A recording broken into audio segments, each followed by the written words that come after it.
في سؤال كده يعني بيفضل يلف في دماغي.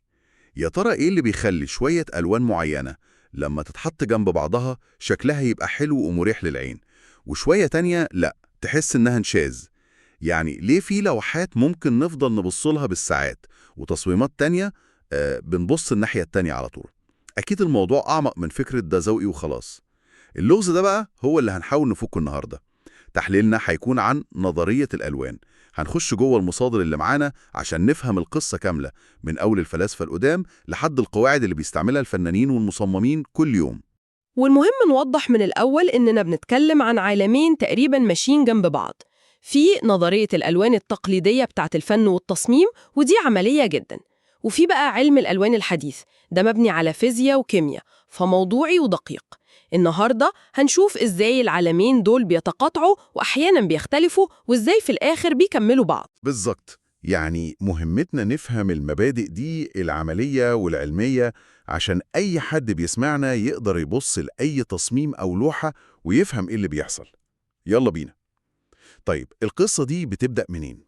واضح من المصادر إن فكرة فهم الألوان دي قديمة قوي، بترجع لفلاسفة زي أرسطو وبطليموس في اليونان. صحيح، بس الأفكار دي كانت فلسفية أكتر. اللي يشد الانتباه بقى إننا بنلاقي في أماكن تانية نظريات عملية جدا وقديمة برضو. المصادر بتشاور على نص في الهند القديمة اسمه ناتيا شاسترا. وده كان بيتكلم عن إيه؟ ده ما كانش فلسفي خالص، كان زي كتالوج عملي للفنانين. كان شايف إن فيه 4 ألوان أساسية: أسود وأزرق وأصفر وأحمر، وبيشرح لك إزاي تخلطهم عشان تطلع ألوان تانية. زي إيه مثلا؟ يعني كان في أمثلة محددة؟ كان دقيق جدا. بيقول لك مثلا لو خلطت الأبيض مع الأزرق هتاخد درجة الأبيض المزرق.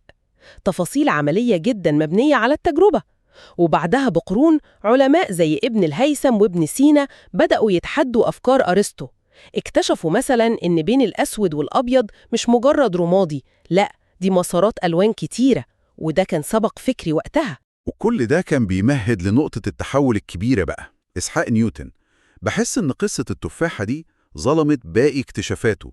اللي عمله في الضوء والألوان ده كان ثورة. طبعا نيوتن عمل ريستارت للقواعد كلها. قبل نيوتن كانوا فاكرين إن الضوء الأبيض ده حاجة بسيطة ونقية. هو بالمنشور الزجاجي بتاعه أثبت العكس. أثبت إن الضوء الأبيض هو اللي مركب، هو اللي جواه كل ألوان الطيف. والأهم من كده، فكرة إن اللون مش صفة في الحاجة نفسها، دي لوحدها فكرة تصدم. يعني التفاحة مش حمرة في ذاتها، هي بس سطح بيمتص كل الألوان ما عدا اللون اللي مخنا بيترجمه أحمر فبيعكسه. بالظبط. وده تغيير جذري لدرجة إنه قسم التفكير في الألوان لمسارين من بعده.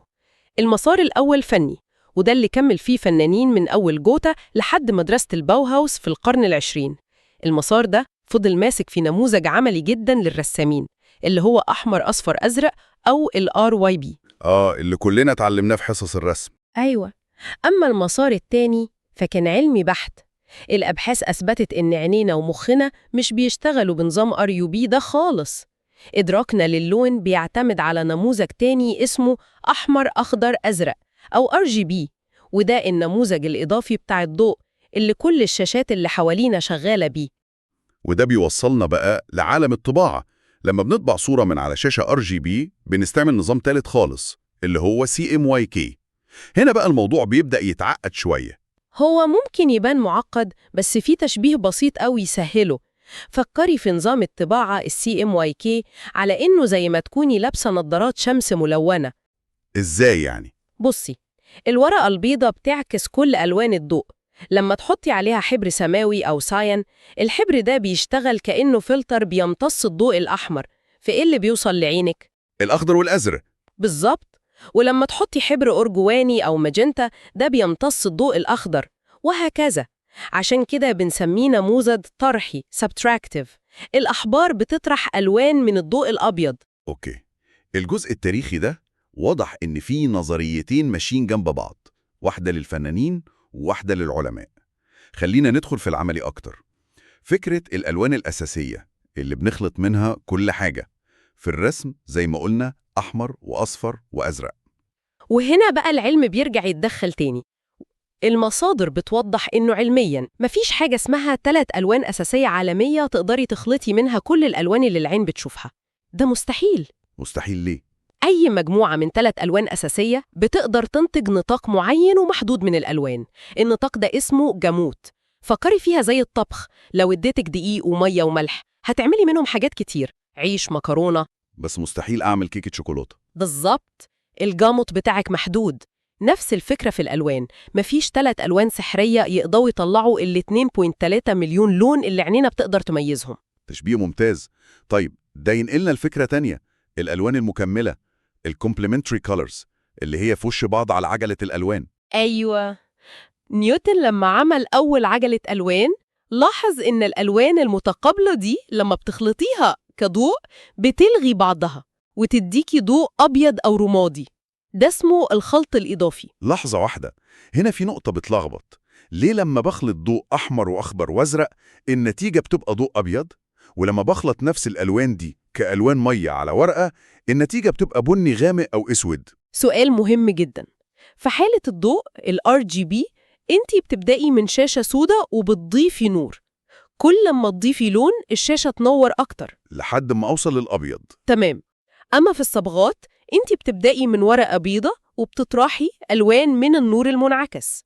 كل ما تحطي لون بيمتص أجزاء أكتر من الضوء، فاللون بيبان أغمق لحد ما توصلي للبني أو الأسود. واحد بيجمع نور والتاني بيصفي نور. أوكي، كده وضحت. بس ده يخليني أسأل، لو نموذج RYB بتاع الرسامين مش دقيق علمياً، ليه ناجح قوي كده عملياً؟ وليه الرسام بيعرف يخلط أزرق وأحمر يطلع بنفسجي؟ وهنا بقى بنوصل لواحدة من أكتر الحقائق اللي بتفاجئ في المصادر. الإجابة هي الموضوع نجح بالصدفة. بالصدفة؟ إزاي يعني؟ كل الفنانين العظام دول كانوا شغالين بنظام قايم على صدفة؟ بالظبط كده، صدفة كيميائية سعيدة. السبب إن الصبغات اللي بنستخدمها مش نقية 100%. صبغة اللون الأحمر مثلاً منحنى امتصاصها للضوء مش ثابت. في التركيزات العالية تبان حمرة صحيحة، لكن في التركيزات المنخفضة ممكن تبان مايلة شوية للأرجواني.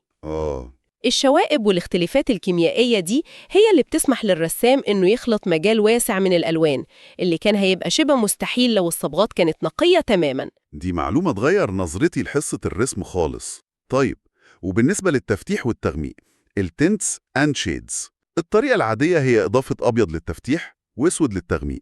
ودي أكبر غلطة بيقع فيها المبتدئين والمصادر بتحذر منها. إضافة الأبيض ماشي، لكن إضافة الأسود للتغميق دي كارثة. ليه كارثة؟ مش ده المنطقي؟ المشكلة إن الأسود مش مجرد لون غامق محايد، هو بيغير درجة اللون أو الهيون نفسه. لو ضفتي أسود على أصفر النتيجة هتبقى لون أخضر زيتوني باهت، ولو على أحمر هتلاقيه بدأ يميل للأزرق، بيموت اللون. ده بيفسر تجارب فاشلة كتير ليا زمان. طب إيه الطريقة الصح عشان أغمق لون من غير ما أغيره؟ الطريقة الصح هي إنك تستخدمي اللون المكمل ليه. عايزة تغمقي الأحمر حطي عليه نقطة أخضر، عايزة تغمقي الأصفر حطي نقطة بنفسجي. ده بيحافظ على حيوية اللون وبيخليه أغمق بشكل طبيعي وغني، مش باهت وميت. أوكي، فهمنا فيزياء وكيمياء خلط الألوان، بس ده ميشرحش ليه بنحس بمشاعر معينة تجاه الألوان. ليه الأحمر بيحسسنا بالطاقة والأزرق بالهدوء؟ إيه قصة الألوان الدافئة والباردة؟ التقسيمة دي من أشهر المفاهيم. الألوان الدافئة اللي في طيف الأحمر والبرتقالي والأصفر، والباردة في طيف الأزرق والأخضر والبنفسجي. والانطباع العام هو إن الألوان الدافئة بتقرب في اللوحة والباردة بتبعد.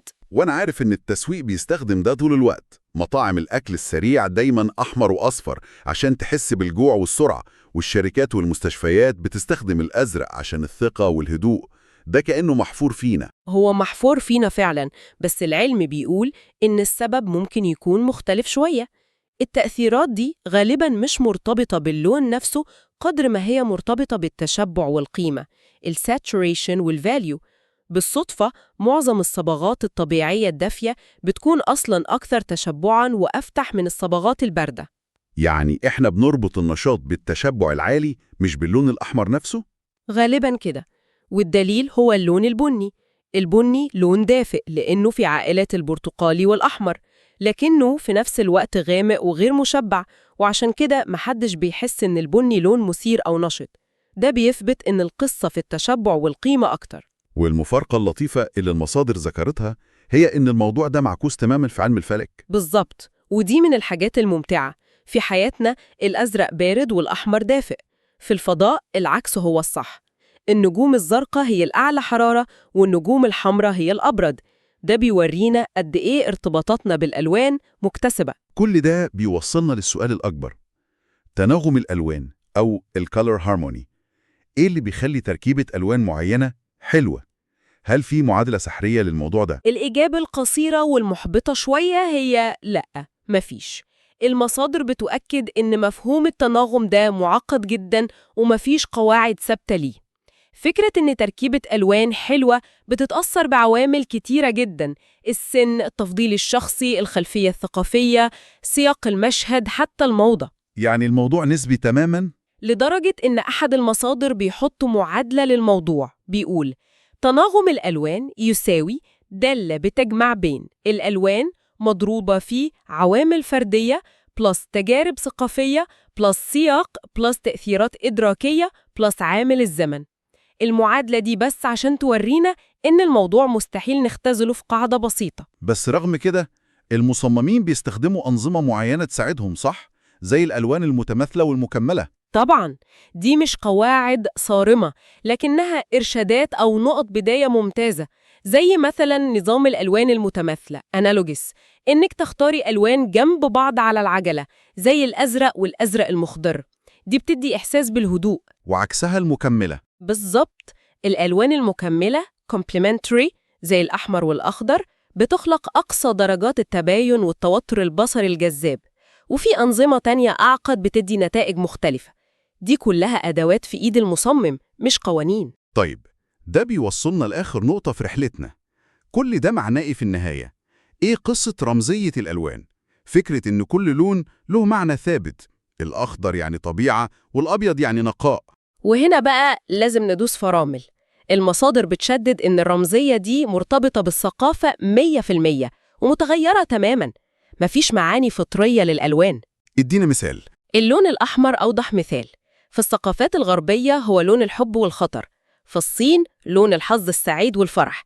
في جنوب أفريقيا لون الحداد. نفس اللون معاني عكس بعض تماماً حسب المكان. ده بيثبت إن الارتباطات دي كلها بنتعلمها من مجتمعنا مش بنتولد بيها. والنقطة دي المصادر بتأكد عليها جداً. عشان محدش يخلط الأمور ببعضها. أيوة، كون إن فيه رمزية ثقافية للألوان ده مش دليل خالص على صحة حاجة اسمها سيكولوجية الألوان أو الادعاءات بأن للألوان خصائص علاجية. المصدر بيقولها صراحة: وجود رمزية للألوان لا يقدم أي دليل يدعم علم نفس الألوان. لازم نفرق بين التقاليد والحقائق العلمية.